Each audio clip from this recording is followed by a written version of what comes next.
안녕하세요. 뉴스 속 날씨 김수현입니다. 날씨를 경영에 이용하는 것을 날씨 마케팅이라고 하는데요.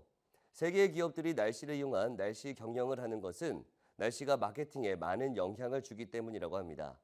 우리나라의 경우에도 대기업을 시작으로 개인 사업자까지 날씨 마케팅을 하는 기업들이 점차 늘어나고 있다고 하는데요. 그래서 오늘은 개인 창업과 관련된 날씨 마케팅에 대한 이야기를 해보도록 하겠습니다. 오늘도 K웨더 밤기성 예보센터장님 나오셨습니다. 안녕하세요. 네, 네. 안녕하세요. 이 대기업만 날씨 마케팅을 할 수 있는 것이 아니라 작은 개인 사업자도 날씨를 잘 활용하면 돈을 많이 벌 수 있다는 얘기죠. 네, 그렇습니다. 대기업 같은 경우는 이제 상당히 다양한 빅데이터를 활용한 날씨 경영을 할 수 있다. 뭐 이런 장점은 있어요. 네. 그러나 작은 가게라고 하더라도 날씨를 잘만 이용하면 돈을 벌 수 있다는 겁니다. 하나 예를 좀 제가 들어볼 텐데요. 날씨를 잘 이용하면 짜장면도 대박입니다. 예전에 이게 한 중국집 주인의 아주 기발한 날씨 경영이 화제에 오른 적이 있었는데요. 이 중국집 사장님이 가만히 보니까 말이죠. 네. 비가 오면은 직장인들이 사무실 밖으로 나와서 식사를 하는 것이 아니라 안에서 시켜 먹는 경우가 굉장히 많은 거예요.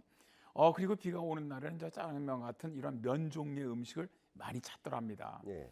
그래서 이 중국집 주인은 기상 예보가 비 온다 이런 저 방송만 들으면 재빨리 인력 시장에 나가서 주방 요리사 그리고 배달 아르바이트생을 많이 고용했다래요. 그러니까 뭐 주문만 들어오면은 가장 빠른 시간에 정확하게 배달해 줄 수가 있잖아요. 예. 그러다 보니까 뭐 면도 하나도 불지 않고 음식도 아주 따뜻하고요. 이게 입소문이 나면서 비가 오는 날에는 뭐 완전히 이 중국집 전화가 불이 났다래요. 그러니 뭐 중국집 주인은 비만 오면은 막 신이 납니다. 예. 왜냐하면 비가 돈을 벌어주기 때문인데요. 아주 적은 날씨를 중국집 경영에 이용했으면서도 엄청난 효과를 본 좋은 사례라고 할 수가 있죠. 네. 비 오는 날을 중국집 경영에 이용했다. 참 기발하기도 하고 재밌는 것 같습니다. 이런 소규모 가게에 날씨 경영에 대한 또 다른 사례들이 있을까요? 제가 아는 분이 이제 빵집을 열었어요. 예. 이게 이제 프랜차이즈 빵집이 아니고 이제 개인 빵집인데 이제 어떻게 하면 날씨를 이용해 갖고 돈을 벌 수 있느냐 이런 저 질문이었는데 예. 그래서 제가 이제 이렇게 날씨를 이용한 한 프랜차이즈 빵집의 예를 좀 들어줬어요. 자, 빵은 이제 날씨 영향을 많이 받아요. 근데 이 빵집은 날씨에 따라서 많이 팔리는 빵을 분석을 해봤습니다. 그랬더니 재미있게도 예. 빵이 가장 잘 팔리는 온도가 16도에서 20도 사이더랍니다. 그럼 이제 이 온도대 빵을 많이 만들면 판매량도 늘어나겠죠. 네. 그런데 이 빵집은 기온뿐만이 아니고 날씨에 따라서 많이 팔리는 빵도 마케팅에 이용을 합니다. 예를 들어서 기온이 20도 전후에 비 오는 날에는 기름기가 많은 피자빵이 많이 팔리고요. 예. 기온이 이제 높아지면서 해가 쨍쨍 나는 그러니까 27도가 넘고 이런 맑은 날에는 샌드위치 빵의 판매량이 부쩍 늘어나더랍니다. 이 빵집이 날씨를 매출에 이용하면서 한 달 만에 무려 30%의 매출액 상승이 있었다래요. 네. 그래서 제가 아는 분에게 내가 도와줄 테니까 날씨를 한번 빵집 경영에 이용해봐라. 이렇게 얘기한 적이 있습니다. 정말 좋은 사례가 될 것 같은데 이런 뭐 말씀하신 것처럼 날씨나 기온에 따라서 빵을 만들게 되면 재고 부담도 줄고 판매량도 늘고 일석이조의 어떤 효과를 볼 수 있을 것 같습니다. 또 참 재밌다는 생각이 드네요. 이제 이게 세 번째는 말이죠. 예. 김밥집 창업 이야기입니다. 김밥집. 네, 한 김밥집 그 여사장님이 날씨를 이용해서 대박을 터뜨린 얘기인데요. 예. 이분은 이제 지하상가에서 3평짜리 김밥집을 열었다래요. 처음에 하루 한 20만 원 정도 팔릴 것으로 예상을 했는데 그래서 이제 재료도 막 그렇게 주문을 했는데 실제 하루 매출이 10만 원도 안 팔렸다래요. 예. 이제 이게 이제 문 닫을 지경에 이르자 이번에 이제 고민했대요. 그러다가 날씨를 한번 이 김밥 장사에 이용을 해보자. 그렇게 이제 결정을 한 다음에 그 다음서부터 날씨를 파악을 해서 재료를 주문하고 날씨에 따른 다양한 그런 김밥을 만들기 시작을 했다고 그러는데요. 예. 이분이 이제 그 나름대로 분석을 해보고 연구를 해보니까 김밥이 가장 잘 팔리기 시작하는 온도가 15도랍니다. 네. 왜냐하면 이 사람들이 이때부터 나들이를 시작하는 바로 기온이 15도더라는 것이죠. 아무래도 김밥 같은 것도 이 먹는 음식이다 보니까 재고가 적어야 손실도 적을 수 있을 것 같은데 그럼 이 김밥집 여사장님이 어떻게 했는지가 좀 궁금하거든요. 날씨를 이용해서 좀 재고를 줄이는 방법을 썼나요? 그럼요. 그게 가장 중요하죠. 그죠? 음식 장사에서 사실 가장 중요한 것이 재고 부담을 줄이는 겁니다. 네. 근데 놀랍게도 이 여사장님은 이제 바로 매출 증가에 날씨를 이용을 했어요.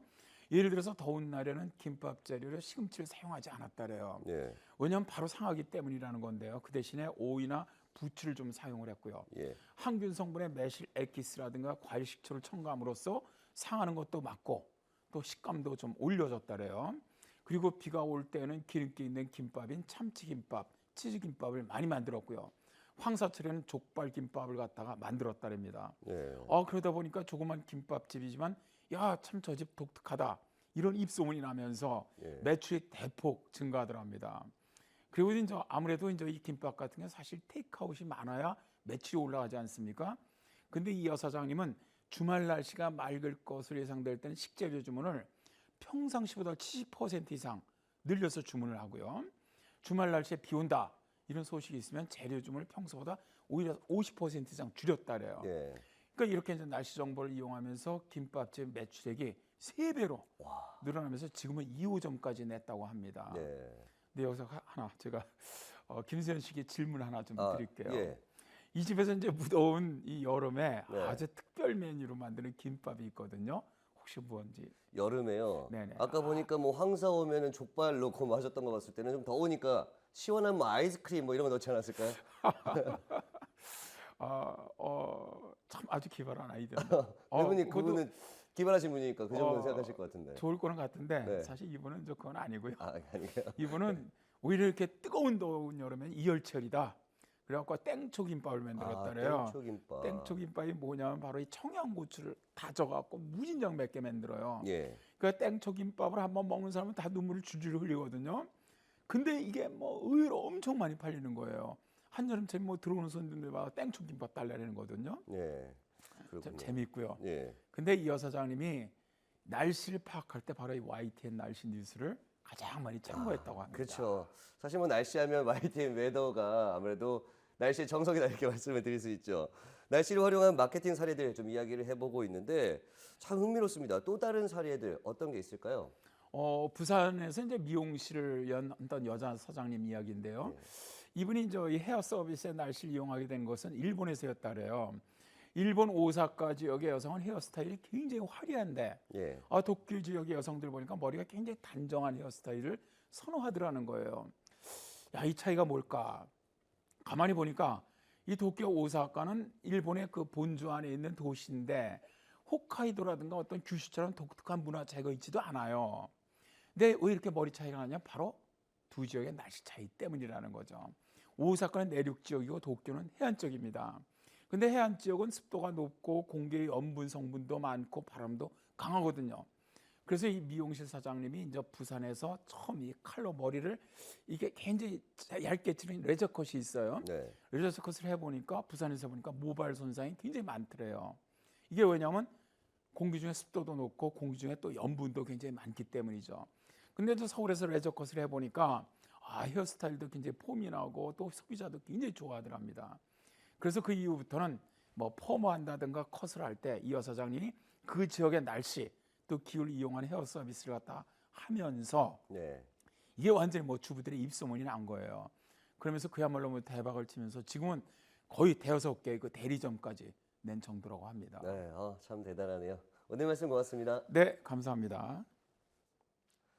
정말 소규모 창업에서도 날씨를 잘 활용하면 돈을 많이 벌 수 있다는 것을 잘 보여주는데요. 독일에는 날씨와 관련된 업종이 전체 업종의 80% 정도나 된다고 합니다. 거의 대부분의 업종이 날씨와 밀접한 관련이 있다는 것이죠. 어떤 사업을 하든 날씨를 적극 활용하는 날씨 마케팅은 매출을 올리는 지름길이라는 생각이 듭니다. 뉴스 속 날씨 오늘 준비한 소식은 여기까지입니다. 시청해주신 여러분 고맙습니다.